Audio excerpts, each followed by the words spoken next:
توی قسمت قبل تاریخ چین رو تا اوایل امپراتوری هان گفتیم و توی این قسمت میخوایم ادامه داستان چین رو با هم مرور کنیم. اینجا کانال یوتیوب دروازه تاریخ، من حمید هستم و شما هم دارید قسمت دوم تاریخ چین رو مشاهده میکنید.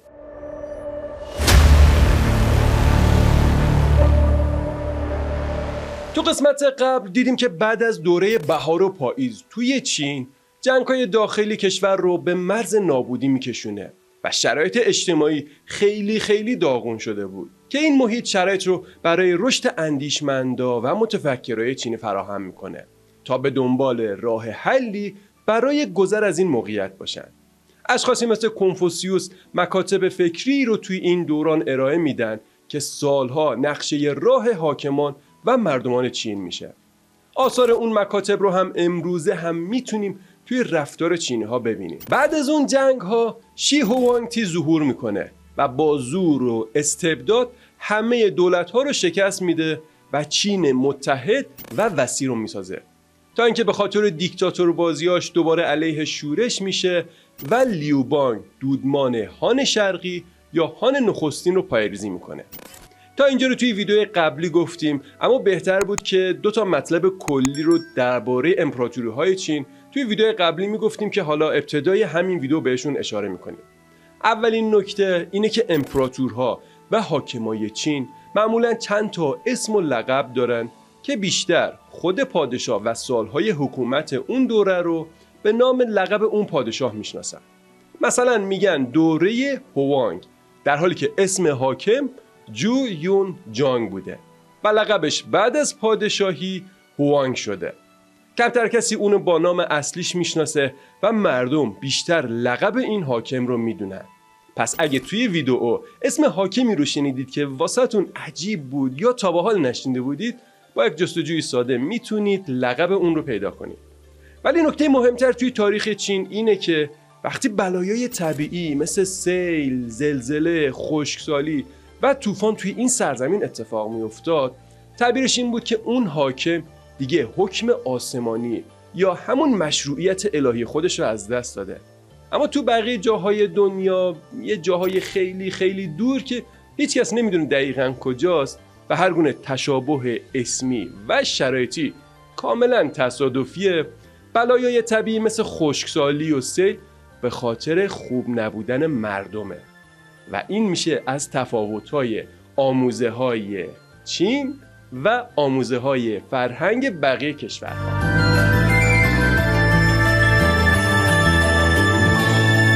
لیو بانگ بنیانگذار دودمان هان یه فرقی با بقیه پادشاه‌های چین داشت. اون یه آدم معمولیه که از یه خانواده غیر اشرافی بود که به مقام امپراتوری میرسه. داستانی وجود داره که میگه اصل و نسب لیو بانگ معلوم نیست و اون حتی سواد درست حسابی هم برای خوندن نداشته. وقتی مسئولیت یک گروه از محکوما رو به عهده میگیره، اونا رو گم میکنه یا اینکه از دستش فرار میکنن که به همین خاطر و به دلیل کوتاهی در انجام وظیفه به اعدام محکوم میشه.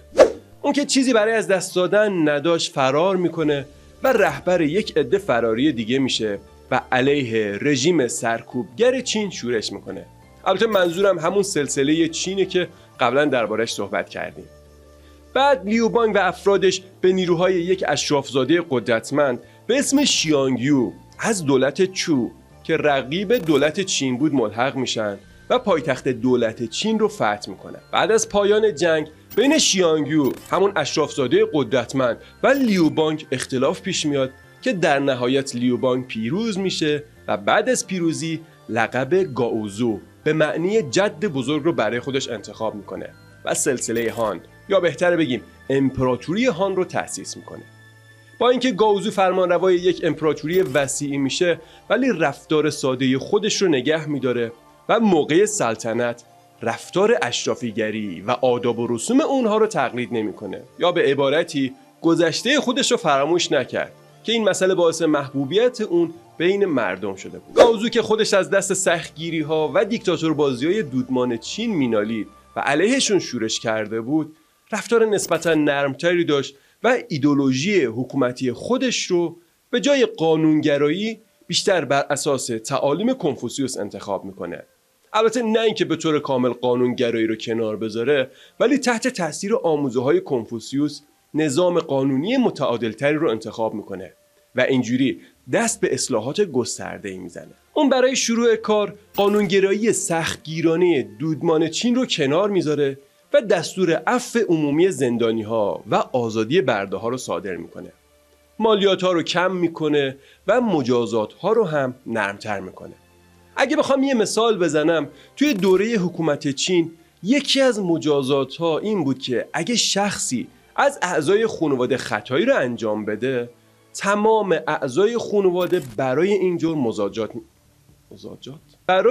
مجازات میشن، که به خاطر همین قانون اعضای خانواده از ترس تنبیه خودشون وقتی یکی کار خلافی انجام میداد خودشون میرفتن و گزارش میکردن تا مجازات نشن. اما وقتی گاوزو روی کار میاد چنین مجازاتی رو کلاً لغو میکنه. با اینکه گاوزو میخواست اصلاحاتی انجام بده، اما میخواست اون حکومت مرکزی که دودمان چین ساخته بود رو هم حفظ کنه. اما همه اونهایی که ازش حمایت کرده بودن تا به قدرت برسه حالا دنبال پاداش بودن و اگه گاوزو بهشون پاداشایی مثل القاب و یا حکومت بر مناطقی رو نمیداد، دیگه ازش پشتیبانی هم نمیکردن. با دادن این امتیازات دوباره اداره اجتماع شبیه دوره فئودالیسم میشه، اما خیلی زود توی دوره امپراتوری بعدی این القاب و امتیازات گرفته میشن و تمام قلمرو زیر کنترل حکومت مرکزی قرار میگیرن. گاوزو تو سال 188 پیش از میلاد بعد از 7 سال سلطنت میمیره و دوباره درگیری ها بر سر جانشینی شروع میشه که بهشون نمیپردازیم و از این سالها میگذریم تا سال 141 پیش از میلاد که وودی 15 ساله امپراتور میشه. امپراتوری که وودی به ارث برده بود از داخل قوی و محکم بود، اما از بیرون همیشه از طرف قبایل کوشرو مورد تهدید بود و مبارزه با این قبایل بزرگترین چالش وودی بودند. یکی از این قبیله های کوشرو قبیله شیونگنو بود که در جلگه های شمال غربی سکونت داشتند که هر از گاهی به سرزمین های چین حمله می کردن. برای دفع این حملات امپراتوری های قبلی با ساختن دیواره های دفاعی و جنگیدن جلوی اونها رو می گرفتن و گاهی هم باج می دادن و از حمله اونها جلوگیری می کردن. سیاست این امپراتور هم این بود که به این قبایل با هدایای با ارزشی مثل برنج، ابریشم و مشروبات و سکه رشوه می دادن. حتی یه بار هم یه شاهزاده خانم چینی رو به عقد یکی از رؤسای این قبایل در میاره، ولی خب هیچ کدوم از این روش‌ها بلند مدت نبودن. امپراتور وقتی میفهمه قبیله شیونگنو اتحادی از قبیله ها رو علیه هان تشکیل داده، دیگه راه چاره رو فقط عملیات نظامی قدرتمند میدونه. اما مشکلی که داشت این بود که تأمین و انتقال هزاران سرباز به این مناطق دورافتاده کار سخت و هزینه بری بود. به خاطر همین تصمیم میگیره با یه قبیله کوچروی دیگه به اسم یوئجی یا یوئچی ها هم بهشون میگن که این یوئچی ها با شیونگنوها دشمن بودن مذاکره کنه و با هم علیه شیونگنوها متحد بشن. با همین سیاست سفیر مخصوصی رو به اسم ژانگ شیان برای پیدا کردن و مذاکره با یوئچی ها میفرسته. اما این سفیر توسط شیونگنوها دستگیر میشه و 10 سال اسیر میمونه تا بالاخره فرار میکنه و به مأموریتش برای پیدا کردن یوئچی ها ادامه میده. این سفر طولانی به سمت غرب اونو تا حوالی افغانستان امروزی میاره تا بالاخره یوئچی ها رو پیدا میکنه، ولی نمیتونه اونا رو متقاعد کنه تا به امپراتوری هان متحد بشن. وقتی ژانگ شیان به پایتخت برمیگرده برای امپراتور تعریف میکنه که کجاها سفر کرده و با چه مردمای عجیبی روبرو شده.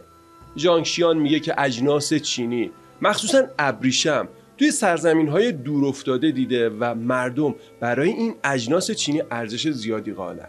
این صحبت‌ها امپراتور رو تشویق میکنه تا تجارت رو گسترش بده و این گزارش ژانگ شیان عملاً میشه مقدماتی برای تشکیل جاده ابریشم، جاده‌ای که باعث میشه تا اجناس چینی به مناطق دوردست خارج از چین برده بشه و حتی ابریشم چینی به واسطه اشکانیان و کوشانیان و بعدها ساسانیان به امپراتوری روم هم برسه، که البته اون موقع چینی‌ها از وجود چنین امپراتوری توی روم بیخبر بودن. پس امپراتور وودی با پیمان‌هایی که با قبایل در مسیر تجارت می‌بنده امنیت کاروانها رو تأمین میکنه و در نتیجه این تجارت امپراتوری هان قدرتمند و ثروتمند میشه و قلمروی خودش رو هم گسترش میده که تقریبا قلمروی چین امروزی رو در بر میگیره. ما قبلا توی 3 ویدیو به طور کامل مسیر جاده ابریشم توی دوره‌های مختلف رو بررسی کردیم و درباره شرایط این جاده و حکومت‌های همدوره توی چین، ایران و روم هم صحبت کردیم. پس بهتر لینک این ویدیوها رو توی توضیحات واسهتون قرار بدم و دیگه مسائل تکراری رو اینجا بیان نکنم. گفتیم سلسله هان امپراتوری بسیار قوی بود، ولی این نکته رو هم درباره اونها باید بدونیم که اونها هم همیشه مقتدر نبودن و مشکلات داخلی زیادی داشتن، مخصوصا بر سر جانشینی. تو سالهای 9 بعد از میلاد وانگ مانگ وزیر دربار سلطنت رو از خاندان هان میگیره و سلسله شین رو تأسیس میکنه.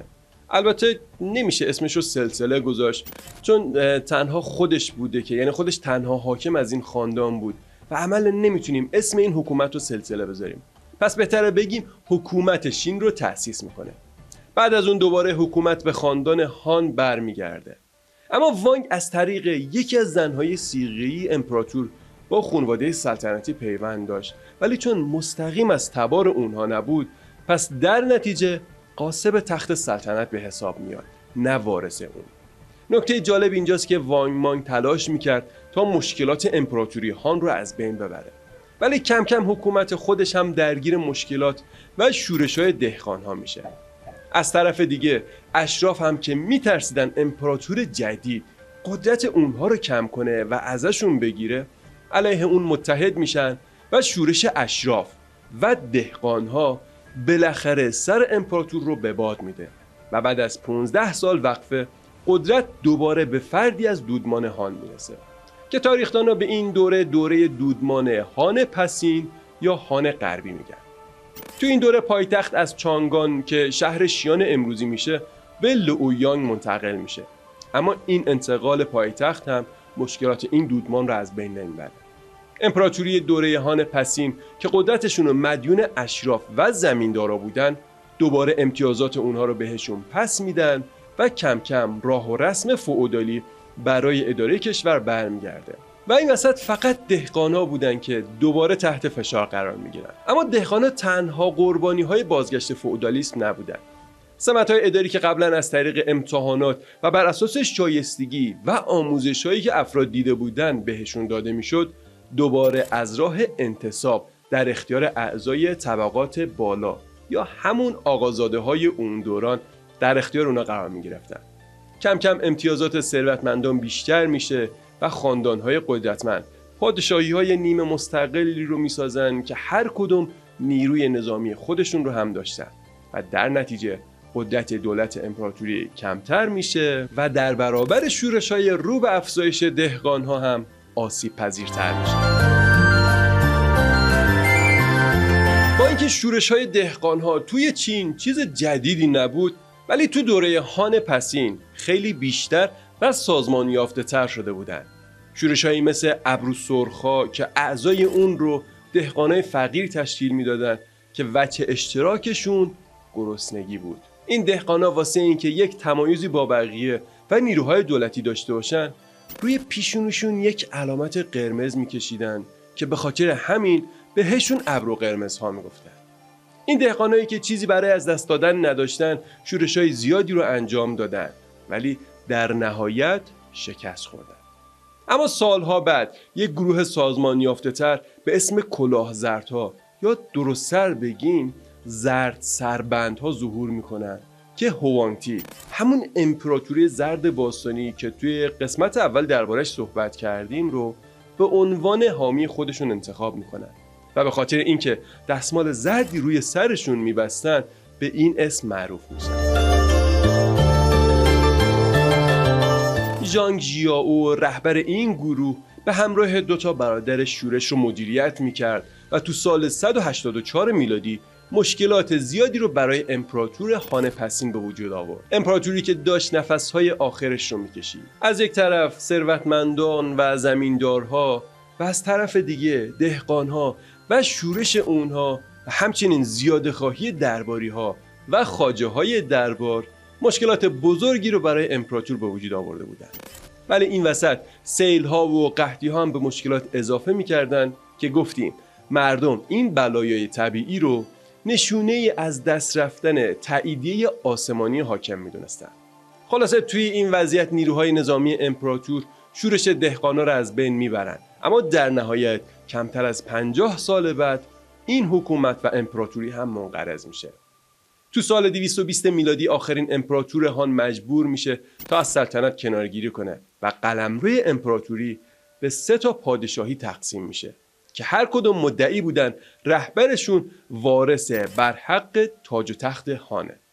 ببینید خاندان هان اونقدر اعتبار داشت که رهبرای بقیه جناح‌ها نمیخواستن این دودمان رو سرنگون کنن و برعکس هر کدوم دنبال این بودن و مدعی این بودن که جانشین سلطنت هان هستن. اما وقتی هیچ کدوم نتونستن برتری کاملی به دست بیارن، امپراتوری تجزیه میشه و طی 400 سال بعدی و قبل از اینکه دودمان قدرتمند دیگه‌ای دوباره همه امپراتوری ها رو یکپارچه کنه، حکومت‌های مختلف ظهور و سقوط میکنه. اما توی همه این سالها به خاطر توانمندی هویت چینی که توی دوره هان تثبیت شده بود، یک پارچه سازی دوباره تو سرتاسر دوره تفرقه به صورت یک هدف دائمی باقی موند. در مجموع دودمان هان تأثیر زیادی رو روی جامعه و فرهنگ سرزمین چین طی قرنها و طی سالهای آینده میذاره. آثار هنری و ادبی و اختراعات زیادی از اون دوره به جا موندن که شاید بتونیم بزرگترین اختراع توی این دوره رو کشف کاغذ مرغوب در اوایل قرن دوم میلادی بدونیم. به جز کاغذ، فرغون که گاهی بهش گاو چوبی هم میگفتن هم توی این دوره اختراع میشه و کمک بزرگی رو به کشاورزان میکنه. کشاورزایی که تا قبل از اون بارها رو یا روی پشتشون میگرفتن و یا توی سبدهایی که از شونه هاشون آویزون میکردن هم میکردن. قبل از اینکه ادامه تاریخ چین رو بگیم، لطفاً اگه تا اینجای ویدیو رو دیدید و از اون خوشتون اومده، با نظر و لایکتون به همون انرژی بدید تا بتونیم با قدرت بیشتری ادامه بدیم.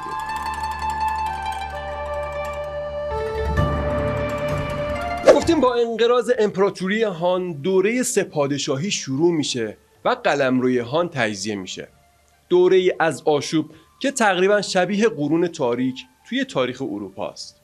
امپراتوری شو در جنوب غربی چین، امپراتوری وی در شمال چین و امپراتوری وو در جنوب شرقی چین تشکیل شدن که همیشه با هم درگیر بودن.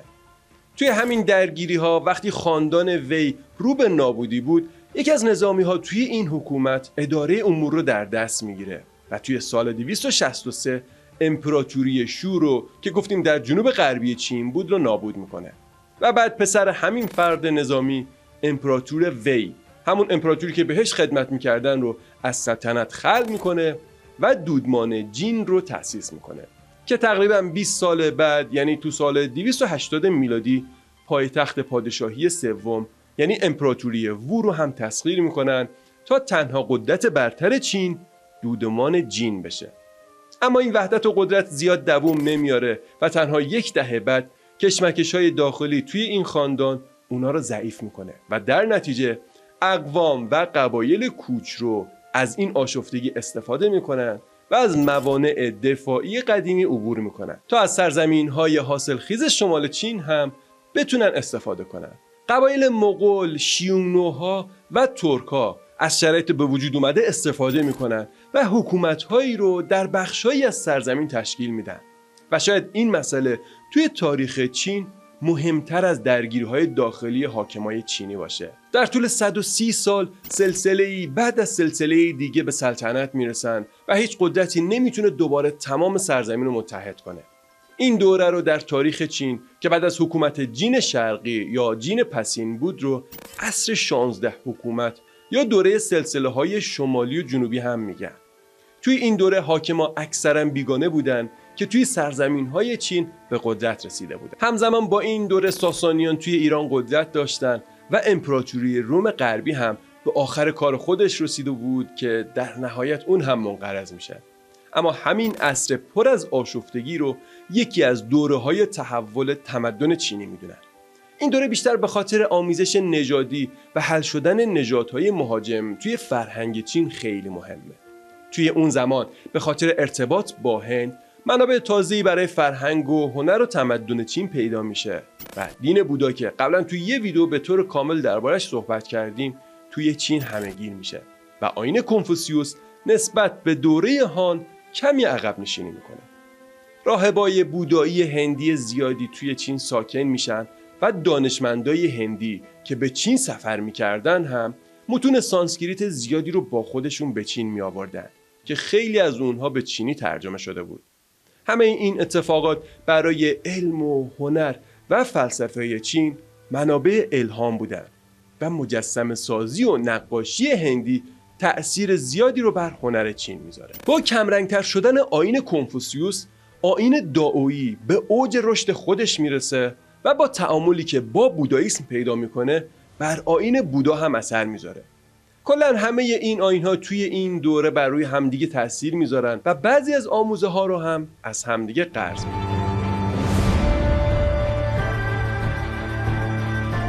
بالاخره بعد از حدود 400 ناآرامی و جنگ‌های داخلی، امپراتور یانگدی به جنگ‌ها پایان میده و سلسله سوئی رو تو سال 580 تأسیس میکنه. امپراتوری که دوباره چین رو به یک واحد سیاسی یکدست تبدیل میکنه و وحدت رو به چین برمیگردونه. چین توی این دوره رشد میکنه و بر اثر رونق اقتصادی که به وجود اومده بود، دولت ثروتمند میشه و به پشتوانی این ثروت کارهای بزرگی رو انجام میده. یکی از بزرگترین و جاه طلبانه ترین کارهای این امپراتوری حفر بزرگترین کانال یا رودخانه مصنوعی بود که دو تا رود یانگتسه و رودخانه زرد رو به هم پیوند میده. البته قسمت‌های قدیمی‌تر این کانال حدوداً تو قرن 5 قبل از میلاد حفر شده بود، اما بخش عمده و اصلی رو دودمان سوئی انجام میدن. برای انجام این پروژه بزرگ بیش از 2 میلیون نفر مشغول به کار میشن و چندین میلیون نفر هم برای تعمیر دیوار بزرگ و کشیدن جاده در اطراف کوه‌ها دست به کار میشن. اما زیاده روی توی هزینه‌ها و جنگ‌های پرخرج با همسایه‌ها بالاخره خزانه دولت رو خالی میکنه و امپراتور مجبور میشه مالیات‌های جدیدی رو وضع کنه. به خاطر این فشاری که به مردم میاد، شورش‌های دهقان‌ها دوباره شروع میشه تا در نهایت تو سال 618 میلادی این دودمان هم با عمری کمتر از 40 سال سلطنت از بین میره تا یکی از مهمترین دودمان‌های تاریخ چین یعنی دودمان تانگ روی کار میاد. خیلی از تاریخدان‌ها سلسله تانگ رو قدرتمندترین سلسله تاریخ چین میدونن، حتی قوی‌تر و تأثیرگذارتر از امپراتوری هان. این دوران همزمان با قدرت گرفتن مسلمان‌ها و اعراب توی ایران بود که داشتن شرایط متفاوتی رو نسبت به چین تجربه می‌کردن. تجارت توی چین خیلی رونق گرفته بود و کالاهای چینی بازارهای بغداد، قاهره و قسطنطنیه رو پر کرده بودن. توی دوره 300 ساله تانگ چین با همسایه‌ها و بقیه دنیا ارتباط بهتری برقرار کرده بود و بازرگانای چینی از طریق دریا به هند، ایران و سرزمین اعراب سفر می‌کردند. حتی دانشجوهای ژاپنی زیادی هم از طریق دریا به چین می‌اومدن و درس می‌خوندن تا از این فرصت برای رشد و شکوفایی استفاده کنند. گفتیم اوایل این دوره همزمان بود با حمله اعراب به ایران و سقوط ساسانیان. در نتیجه این تغییر و تحولات، آرتور ویلی، نویسنده چینشناس انگلیسی میگه که در عصر دودمان تانگ، چین بیگمان بزرگترین و متمدنترین دولت جهان بود.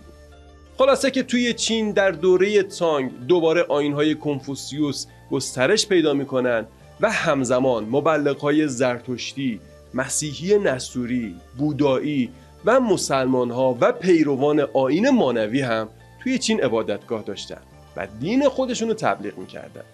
به جز این آزادی مذهبی، اختراع صنعت چاپ توی این دوران هم خیلی به رشد هنر و ادبیات کمک میکنه. تحکیم سلسله تانگ که بعد از دودمان کوتاه مدت سوئی تأسیس شد، نقطه عطفی توی تاریخ چین به حساب میاد، چون دوباره یک امپراتوری قدرتمند در زمان طولانی وحدت رو به سرزمین برمیگردونه.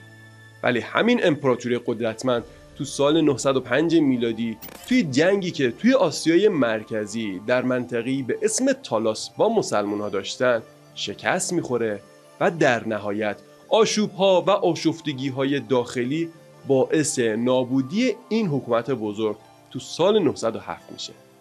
بعد از فروپاشی سلسله تانگ حدود 50 سال دوباره چین وارد هرج و مرج میشه و بین 5 سلسله شمالی و 10 پادشاهی توی جنوب تقسیم میشه. اما دوباره بعد از این اتفاقات و آشفتگی‌ها سلسله سونگ تو سال 960 چین رو یک پارچه میکنه.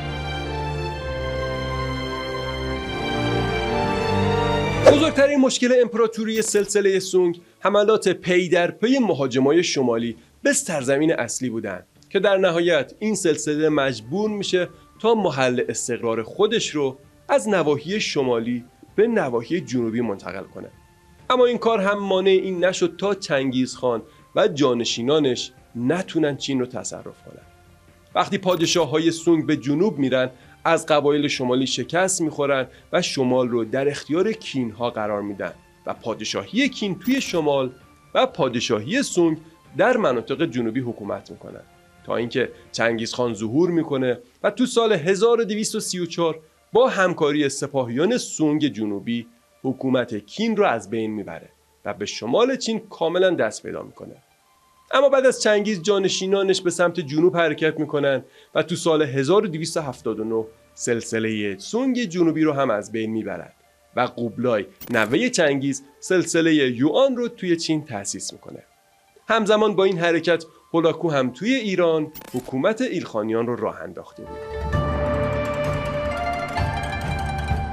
مغول‌ها بیش از 100 سال بر چین حکومت میکنن و توی این سالها دوباره تمام سرزمین چین زیر پرچم یک حکومت میره و این بار تبت هم به چین اضافه میشه و جزئی از سرزمین چین به حساب میاد. اما نحوه حکومت مغول‌ها توی چین خیلی جالب بود. یعنی گفتیم قبلا توی دوره‌هایی حاکمای چین از طریق امتحانات و آزمون‌هایی افراد آموزش دیده و با استعداد رو برای کارهای دولتی انتخاب میکردن. اما وقتی مغول‌ها میان این شیوه انتخاب کارگزار رو منحل میکنن. خب طبیعی هم بود، چون اگه قرار بود چنین اتفاقی بیفته و مسئولین از این روش انتخاب بشن، طبیعتاً همه پست‌ها به چینی‌ها میرسید و مغول‌ها هیچ کاره میشدن. به خاطر همین قوبلای کارهای بزرگ رو به مغول‌ها واگذار میکنه و به شیوه خودشون کشور رو اداره میکنن. با همین تفکر مغول‌ها اجازه حضور چینی‌ها به پست‌های بالاتر رو هم اصلاً نمیدادن. اوایل که مغول‌ها حکومت رو دست گرفته بودن با خشونت با مردم رفتار می‌کردند و در مقابل شورش متقابل مردم به شدت برخورد می‌کردند. اونا اوایل به راحتی مردم رو می‌کشتن، اما کم کم امپراتوری مغول خواه ناخواه تحت تأثیر فرهنگ و تمدن چینی‌ها قرار می‌گیره و طی سال‌های بعد الگوهای چینی بر سیستم حکومتی اونها غالب میشه. یه نکته جالب دیگه توی حکومتداری مغول‌ها این بود که اونا توی سیستم حکومتی خودشون از اندیشمندای بقیه ملت‌ها و کشورها هم توی پست‌های دولتی استفاده می‌کردن و این باعث می‌شد تا تنوع و همزیستی فرهنگی وسیعی شکل بگیره. این روش حکومت و امنیت راه‌های بازرگانی آسیا بیگانه‌های زیادی رو به چین می‌کشونه و عملاً دروازه‌های چین به جهان رو باز میکنه که برای اولین بار پای جهانگردای اروپایی مثل مارکوپولو به چین باز میشه. مارکوپولویی که قبلا درباره سفر اون ویدیوهایی رو ساختیم و طبیعتا لینک اون ویدیوها رو دوباره توی توضیحات واسهتون قرار میدم. تقریبا 2 نسل بعد از مارکوپولو ابن بطوطه جهانگرد معروف مسلمان درباره چین دوره مغول اینجوری میگه: مردم چین از لحاظ صنعت بزرگترین و زبردستترین ملت‌ها هستند و این موضوع در همه جا مشهود است. در همه دنیا ثروتمندتر از چینیان پیدا نمی شود. این نشون میده بعد از کشتار و خرابی هایی که مغول‌ها برای چین داشتن، تلاش کردن تا با برقراری امنیت اونجا رو دوباره آباد کنن که پیشرفت‌های زیادی هم به دست میارن. ولی بازم هر کاری میکردن بیگانه بودن و به خاطر همین شورش‌های داخلی و ملی و اختلاف بین وارثای حکومت سلسله یوآن تو سال 1368 میلادی از بین میره.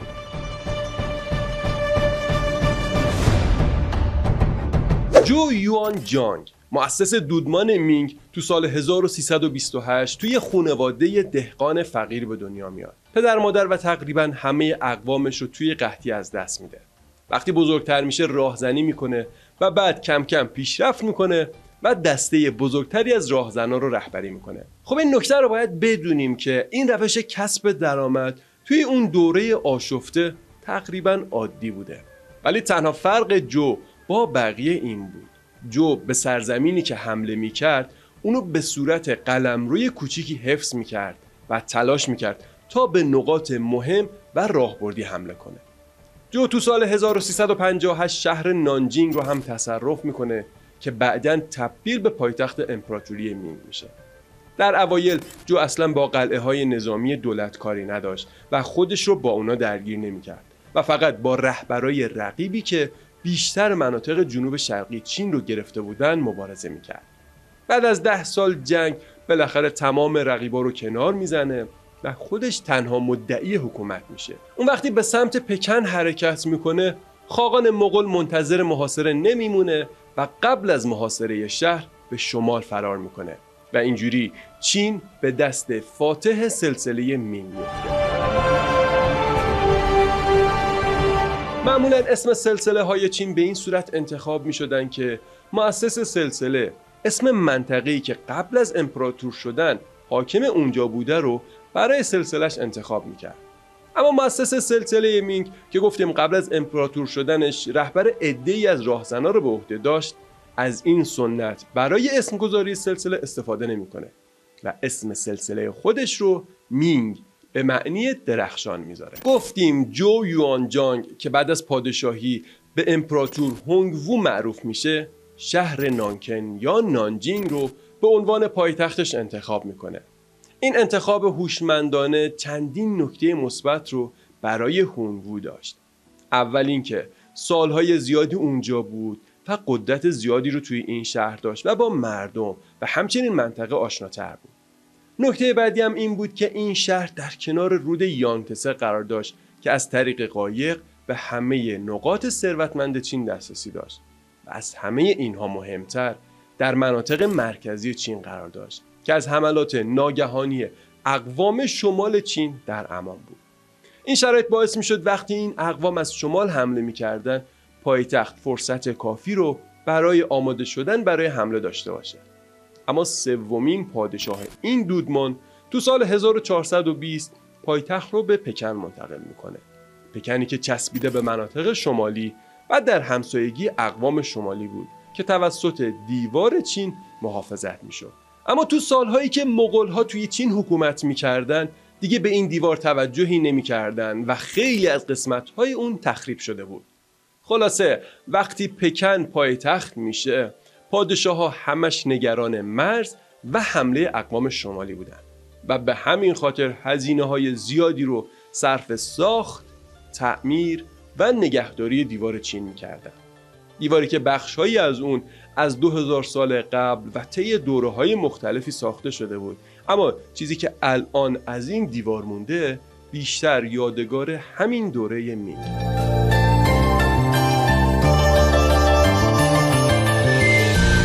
پول و سپاهی که برای حفاظت پایتخت و دیوار صرف میشد باعث شد تا پادشاه از قسمت‌های جنوبی کشور غافل بشه و زیاد توجهی بهشون نکنه. با گذشت زمان اهالی این مناطق کم کم علاقه‌شون رو نسبت به حکومت مینگ از دست میدن. توی همین دوره بود که اروپا رشد چشمگیری میکنه و به یک باره به تمام دنیا سرک میکشه. به خاطر کشتی‌های قدرتمند، پرتغالیا کانتون یا گوانگژو و ماکائو توی جنوب شرقی چین امروزی رو میگیرن و اسپانیا هم تا فیلیپین پیشروی میکنه و اونجا رو میگیره، ولی هنوز پرقدرت وارد چین نشده بودن. توی این دوران دزدای دریایی ژاپنی هم حملات زیادی رو به سواحل چین داشتن که درگیری‌های زیادی به وجود میاد و هزینه‌هایی رو هم به دربار مینگ تحمیل میکنه. یکی از لشکرکشی‌های پرهزینه مینگ سفر به کره و جنگ با ژاپنی‌ها از طریق کره بود که باعث ضعف این امپراتوری میشه. اما بجز این تهدیدها، قبایل منچو که توی شمال شرقی چین زندگی میکردن بارها به ایالات چین حمله میکنن و این حملات و جنگ‌های مداوم باعث میشه تا دربار مینگ از مهمترین تهدید خودشون یعنی شورش‌های داخلی غافل بشن. راستش از اینجا به بعد داستان سلسله مینگ برای خود ما خیلی جالب بود که مطمئنم شما هم از اون خوشتون میاد. منچوها تا سال 1629 تا پشت دیوارهای چین اومده بودن، ولی اونقدر قدرت نداشتن که بتونن از دیوار عبور کنن و برای حکومت مینگ دردسر بزرگی درست کنن. از اون طرف به خاطر فشار زیاد به مردم شورش‌های زیادی شکل میگیره که یکی از اونها به سرعت رشد میکنه و تا سال 1644 تا پشت دروازه‌های پکن میرسه. در نتیجه این شورش آخرین خاقان مینگ به اسم چونگجا که طاقت شکست رو نداشت توی باغچه قصرش خودکشی میکنه و اینجوری پکن سقوط میکنه و شخصی به اسم لی که رهبر شورش بود به پکن مسلط میشه. اما داستان اینجا تموم نمیشه. یکی از سردارای سلسله مینگ به اسم وو سانگوی که از استحکامات دیوار دفاعی چین دفاع میکرد وقتی میشنوه پکن سقوط کرده رهبری لی رو قبول نمیکنه و از اون هم اطاعت نمیکنه. به خاطر همین وو سانگوی برای پس گرفتن حکومت مینگ با منچوها که تا قبل از اون با اونها میجنگید و پشت دیوار چین اونا رو متوقف کرده بود مذاکره میکنه و از اونها کمک میخواد.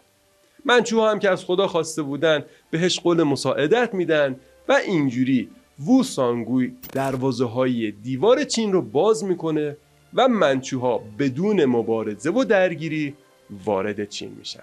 فکر کنم اینجا بهتره به این نکته اشاره کنم که میگن اوایل این سردار تصمیم داشته که تسلیم لی بشه، ولی وقتی میبینه لی همسر اونو گرفته و به حرمسرای خودش برده ناراحت میشه و از اون میخواد که همسرش رو بهش برگردونه. اما لی مخالفت میکنه و اینجوری سرنوشت یک کشور تغییر میکنه. خلاصه این که فکر نکنید وو سانگوی به خاطر حس میهم پرستانه و وفاداری به دودمان مینگ با لی مبارزه میکنه. ظاهرا توی تاریخ گاهی به این جمله میرسیم که همیشه پای یک زن در میان است. به هر حال دلیل این کار وو هر چی بوده نتیجهش حکومت تقریباً 260 ساله منچوها به چین بود. وو سانگوی و منچوها به سمت پکن حرکت میکنن و لی رو شکست میدن که لی به سمت ایالات غربی عقب نشینی میکنه و وو اونو تعقیب میکنه تا بالاخره لی و طرفداراش رو از بین میبره. همین مدتی که وو سرگرم انتقام گیری بود منچوها به آرومی پکن رو تصرف میکنن و فرمان روای خودشون که یک کودک خردسال بوده رو خاقان چین اعلام میکنن و دودمان چین رو تأسیس میکنن.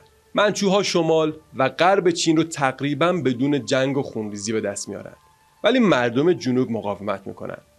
حاکمای جدید چین از وو سانگوی و بقیه سردارای چینی که تسلیم اونا شده بودن برای سرکوب شورش‌های جنوب استفاده میکنن و در نهایت فرمان روایی مناطق جنوبی تصرف شده رو هم به همین سردارای چینی میدن. وو بعد از 10 سال این بار علیه دودمان چین میجنگه و پیروزی‌هایی رو هم به دست میاره، ولی در نهایت به خاطر خستگی و پیری از دنیا میره و فرزندانش هم نمیتونن کاری از پیش ببرن تا در نهایت دودمان چین پیروز میشه و بر سراسر چین حکومت میکنه. اما چند تا نکته جالب درباره این دوره وجود داره. خب اولین نکته اینه که گفتیم منچوها فاتحایی بودن که از لحاظ تعداد نسبت به مردم چین که بیشتر از نژاد هان بودن تعداد خیلی کمتری داشتن. این تعداد و نسبت وقتی جالب میشه که طبق کتاب تاریخ فرهنگ چین تألیف فیتزجرالد و ترجمه اسماعیل دولتشاهی در پایان این سلسله حدوداً 10 میلیون منچو توی مرزهای این امپراتوری بزرگ زندگی میکردن، در حالی که بقیه چینی ها حدوداً 350 میلیون نفر بودن که تفاوت خیلی فاحشی بود. در اوایل این دوره به خاطر فتوحات خارجی و رفاه داخلی چین تا حدودی مثل دوران شکوفایی گذشتهش بود، اما با این وجود باز هم همیشه منچوها به چشم چینی ها بیگانه بودند و به همین دلیل منچوها همیشه مثل فاتحانی بیگانه حکومت میکردند و همیشه به نیروی نظامی و پادگانهاشون برای سرکوب شورش‌ها احتیاج داشتن. اما حاکمای چینگ کم کم متوجه میشن که برای اداره این سرزمین وسیع باید از خود چینی ها هم کمک بگیرن و برای اینکه خودشون رو به چینی‌ها نزدیک‌تر کنن، فرهنگ و تمدن چین رو قبول میکنن و از سازمان اداری و قانونی کهن چین هم استفاده میکنن. با این وجود باز هم نمیتونن احساس دوگانگی بین خودشون و مردم این کشور که گفتیم بیشتر از نژاد هان بودن رو از بین ببرن. اونا حتی توی پست‌های دولتی 2 نفر میذاشتن، یکی از کارکنان چینی و یکی هم منچو که بتونه روی اون چینی ها نظارت داشته باشن. ولی با همه این اتفاقات به نظرم مهمترین مسئله تاریخ چین توی عصر دودمان چینگ حضور خارجی ها و سیاست خارجی منچو هاست. بین سالهای 1800 تا 1912 که آخرین امپراتور چینگ برکنار میشه، حضور خارجی ها تأثیر زیادی رو روی ملت و حکومت چین میذاره. توی این دوران اروپایی ها با توجه به قدرت دریایی و پیشرفت‌های نظامی که توی قرن اخیر داشتن، تلاش میکنن تا بازار چین رو دستشون بگیرن. اما گفتیم که نگرش چینی ها توی سیاست خارجی برتری مطلق چین بر تمام دنیا بود. توی این طرز فکر امپراتور فرزند آسمان بود و بر بقیه انسان‌ها هم برتری داشت و از جایگاه ویژه‌ای هم برخوردار بود. با همین دیدگاه چین خودش رو از بقیه دنیا جدا کرده بود و عملاً بیخبر از بقیه دنیا بود. و وقتی غربی‌ها تلاش کردند تا با چین ارتباط برقرار کنن، این نگرش که بر اساس اون چینی‌ها و مخصوصاً امپراتور برتر از بقیه هستن، جلوی شکلگیری این ارتباط رو میگیره. در بین کشورهای غربی بریتانیا بیشتر از بقیه به دنبال تسخیر بازار تجاری چین بود و بیشتر به دنبال این بود که بتونه چای و ابریشم چینی رو به دست بیاره. اما انگلیس نمیخواست در مقابل این اجناس چینی طلا و نقره بپردازه و اجناس انگلیسی هم توی چین خواهان زیادی نداشتن. پس اون مجبور بود برای به دست آوردن این اجناس چینی طلا و نقره بپردازه که این مسئله بیشتر به سود چین بود تا انگلیسی ها. اما بریتانیا که میبینه محصولات خودشون توی چین بازار ندارن، پنبه و تریاک رو به چین صادر میکنه که تریاک علاقمندای زیادی پیدا میکنه و سود زیادی رو هم نصیب انگلیسی ها میکنه. از اون سمت امپراتور چین ورود تریاک رو ممنوع اعلام میکنه و توی این شرایط تمام تریاک ها به صورت قاچاق وارد چین میشن. تو سال 1839 دولت چین یک بار بزرگ قاچاق تریاک رو که متعلق به دولت بریتانیا بود رو ضبط میکنه که در نهایت باعث به وجود اومدن جنگ بین چین و بریتانیا میشه که این جنگ به جنگ اول تریاک معروف میشه. چین توی جنگ اول تریاک شکست میخوره و مجبور میشه که قرارداد نانجینگ رو ببنده. قراردادی که بر اساس اون 5 تا از بنادر چین به عنوان بنادر آزاد شناخته میشن که داد و ستد و تجارت توی اونها آزاد میشه. علاوه بر اون جزیره هنگ کنگ هم به تصرف بریتانیا در میاد. درباره هنگ کنگ و تایوان توی ویدیوهای جداگانه‌ای به طور مفصل صحبت میکنیم. پس فعلا این نکات رو توی ذهنتون داشته باشین تا بعداً جزئیات هنگ کنگ و تایوان رو واسهتون تعریف کنم. شکست چین توی جنگ اول تریاک تأثیر بسیار عمیقی رو بر جامعه چین میذاره. برای اولین بار این تصور که امپراتوری چین برتر از بقیه ملت هاست به طور جدی زیر سوال میره و دیدگاه مردم نسبت به امپراتور و جایگاه اون رو توی سیستم قدرت پر از شک و تردید میکنه. توی نگرش کنفوسیوسی امپراتور یا پسر آفتاب یا همون فرزند آسمون تو رأس امور قرار داشت که باید نظم و عدالت رو برقرار میکرد و عملاً تافته جدا بافته‌ای از بقیه مردم بود.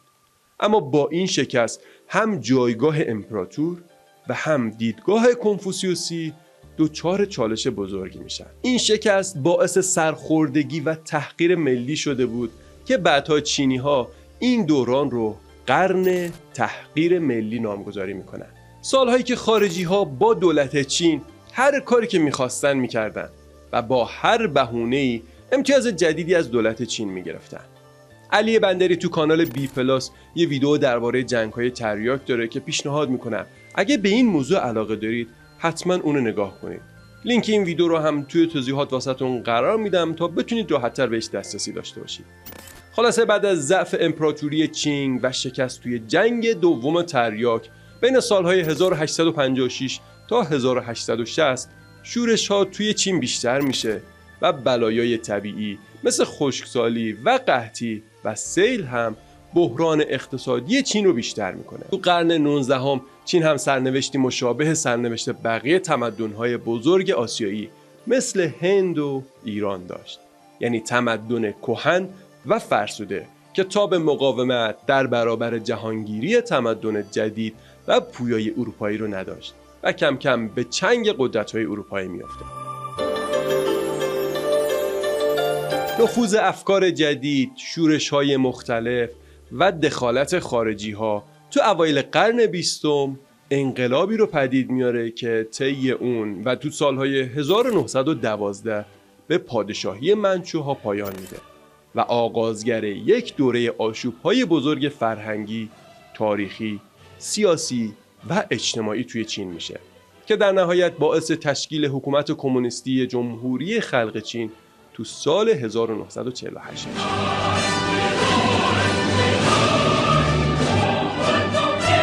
این سالها پر از حوادث جذاب و شنیدنیه که دیگه به خاطر طولانی شدن این ویدیو تو این قسمت بهش نمیپردازیم و تو قسمت بعدی به طور مفصل دربارش صحبت میکنیم. طبق معمول منابع رو هم در انتهای ویدیو و هم توی توضیحات واسهتون مینویسیم. لطفا فراموش نکنید نظرتون درباره مطالب به همون انگیزه و انرژی میده. پس تا ویدیوی بعدی، خدا نگهدار.